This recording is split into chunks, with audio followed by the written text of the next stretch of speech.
Welcome back to the Dad Days, everyone. Today I'm going to be doing a video a little different than I've done so far. If you haven't read the description to my channel, I share that I have a special medical needs son. He came home with a tracheostomy and a G-tube for feeding by pump. There's a few things that I have to do on a weekly basis. Today I'm going to be changing out 2 circuits. One circuit for his ventilator and one circuit for his heated trach collar. Let's get into it.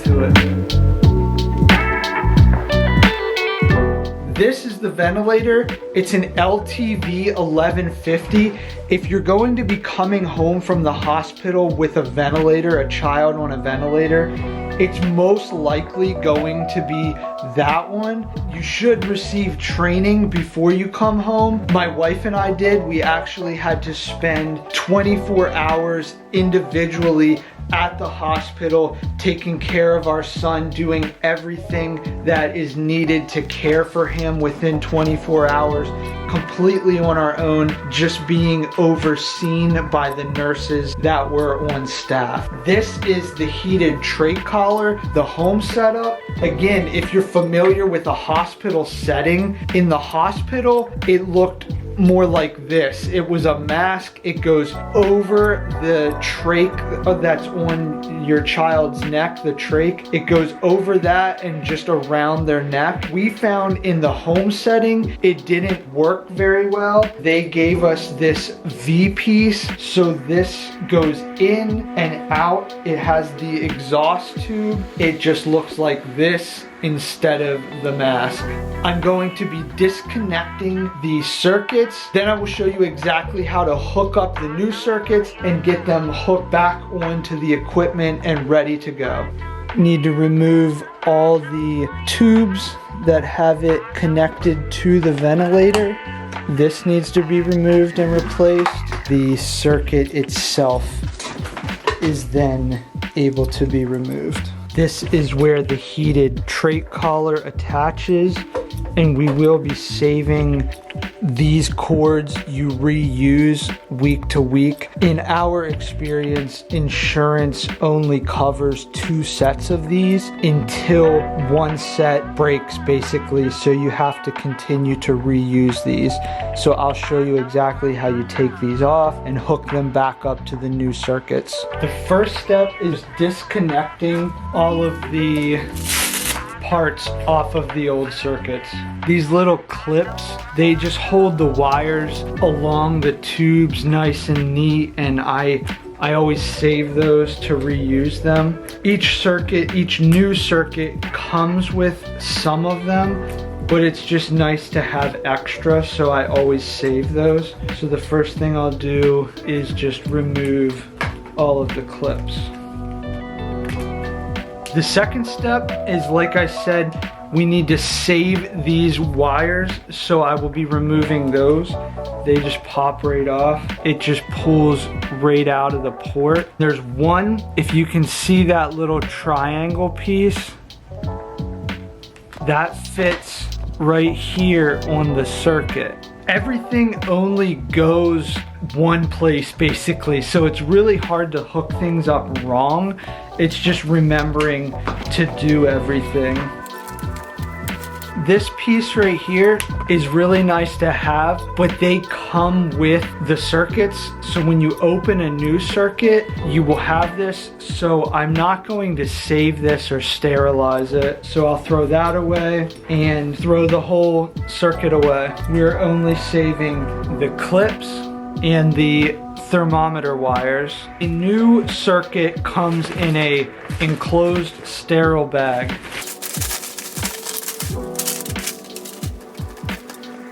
The new piece, as I said, this tube comes out of the ventilator and goes into the water tank that produces the heated mist. Both of these circuits are made for heated mist. That way, when our son or whoever's using this type of setup, when they breathe, they're breathing in a warm moist air. They're not breathing in a dry air. As it comes out of the ventilator, before it goes into the water tank, make sure that you receive a bacteria filter. This stops any particle or any matter from getting into the water tank and going into the breathing tube. This little piece, it's like an accordion flexible tube that this is the piece that hooks directly into the trach, so they breathe directly through this. This is the end that goes to the trach. So that connects there, that goes straight to the trach. So the only thing left to do is hook up the thermometer wires and hook it back to the ventilator itself, and then it will be completely ready to use. So the first step, this round end of the thermometer wire goes right here at the top of the circuit. It is basically a temperature probe. It helps regulate the temperature of the air and the heated mist going through the circuit. It's a snug fit. You just have to wiggle it back and forth a little bit until it's fully seated in position. On the other end of the circuit, it will have this little port. That is where the triangle that I showed you before, that's where that goes.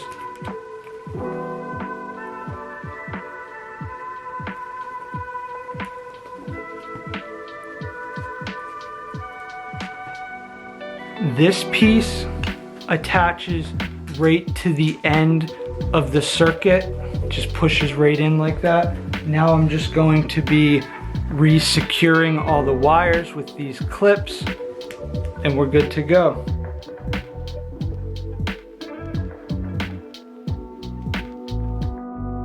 Okay, that circuit is complete and ready for use. We connected the accordion piece, we connected the thermometer probes, we used the clips just to make it nice and neat and tidy. That way they don't get tangled or caught on anything as you're using them. So this comes out of the ventilator, goes into the heated water tank. This gets hooked to the heated water tank, and the water blows through this line, and this hooks to the trach, and they breathe through that. So this comes out of the ventilator, into the water tank, out of the water tank to the patient. Again, this circuit was for the ventilator. The next circuit that we do will be considered the heated trach collar circuit. This is the heated circuit.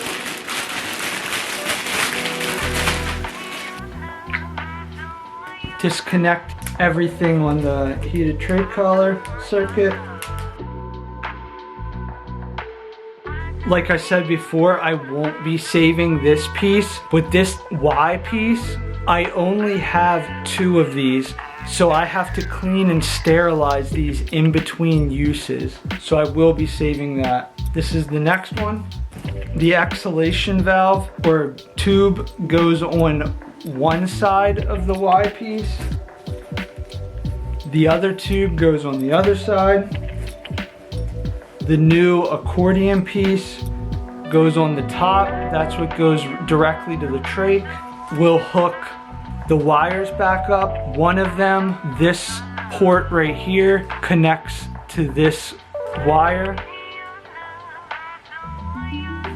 And then exactly the same as the other circuit, there's one of these that has the triangle or pizza shape and one that's circular.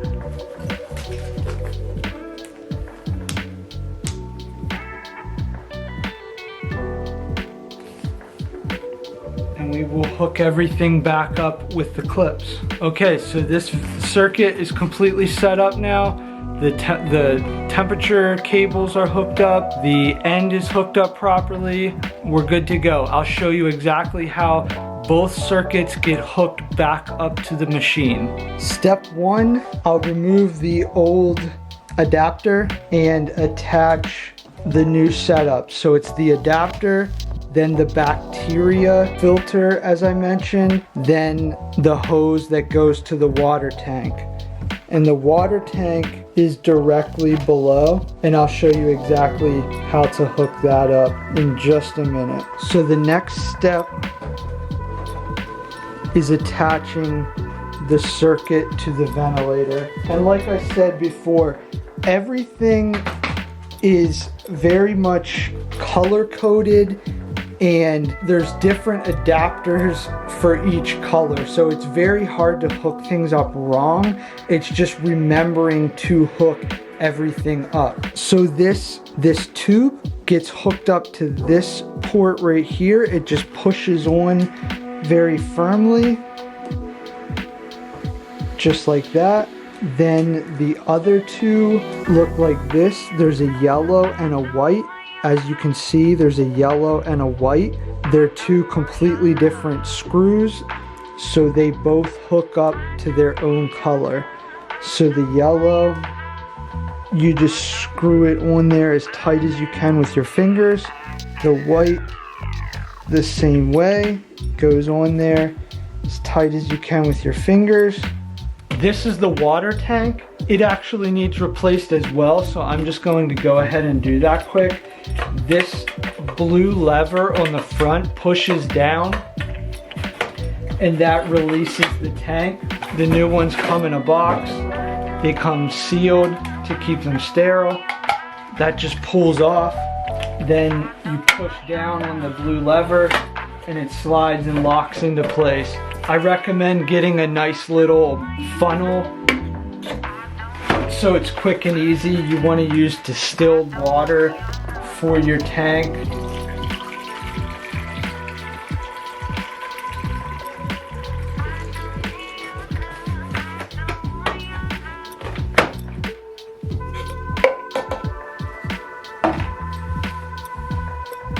As you can see, I went over the line a little bit. You don't want to do that.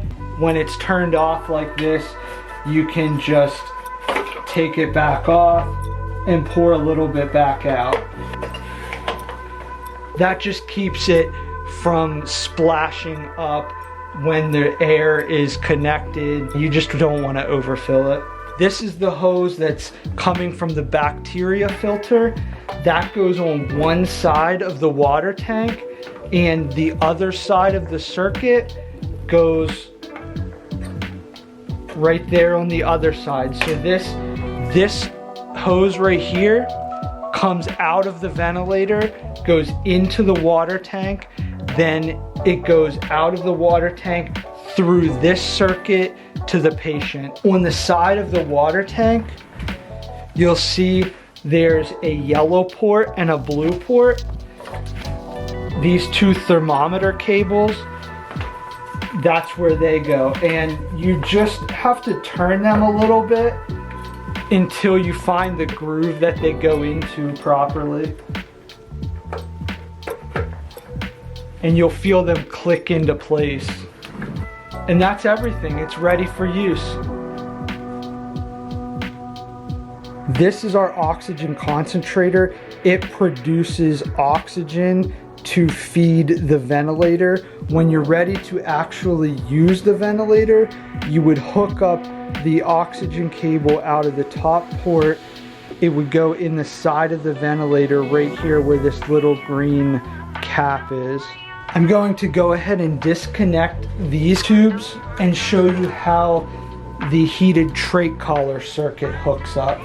So I will leave these hooked into the ventilator. The only thing I remove when I switch back and forth is those two ports right there. This machine back here is a PSI machine. It blows air through the line.